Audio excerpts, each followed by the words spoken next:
So another project that just kind of landed in our plate, and as always, I'll take this off so that you can hear me better. And as I always remind everybody, before I set up, Lysol everywhere and clean hands, because we are touching things that people are using in their mouths. One of the fire departments asked me if these kind of masks could be repaired. Obviously very different from the other masks that I've been showing, but I thought it could be done. So popped the broken elastic off that they already had on there, and sat down at my trusty machine and said, well, it's an odd shape, so I do want to mention that this type of mask repair will probably do better where you have a sleeve mechanism on your sewing machine.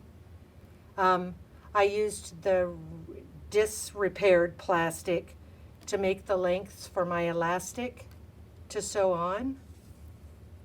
And so, that being said, I'm going to turn this way. With this like this, I can kind of see the edge here. Bring that edge in really close to where the staple is, so that I'm putting it in the same spot. Now let me pop my little piece of elastic on there.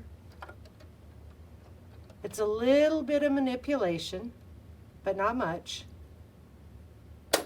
And it's still a straight stitch. So once that's popped down and holding everything in place, you sew forward, backward, forward, backward, forward. And I went extra for good measure. As always, the trusty sewing scissors.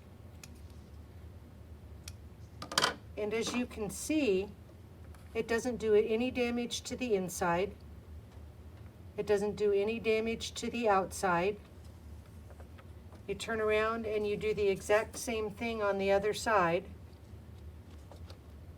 at the same spot. And let me pull my, there's my mark. Put it right back in, right close to where the staple is. Forward, backward, forward, backward, forward, backward.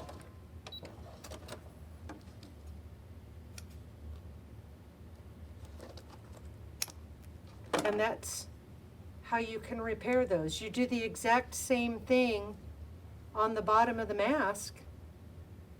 And this is another N-95 that a fire department or a police department or anybody else could be using.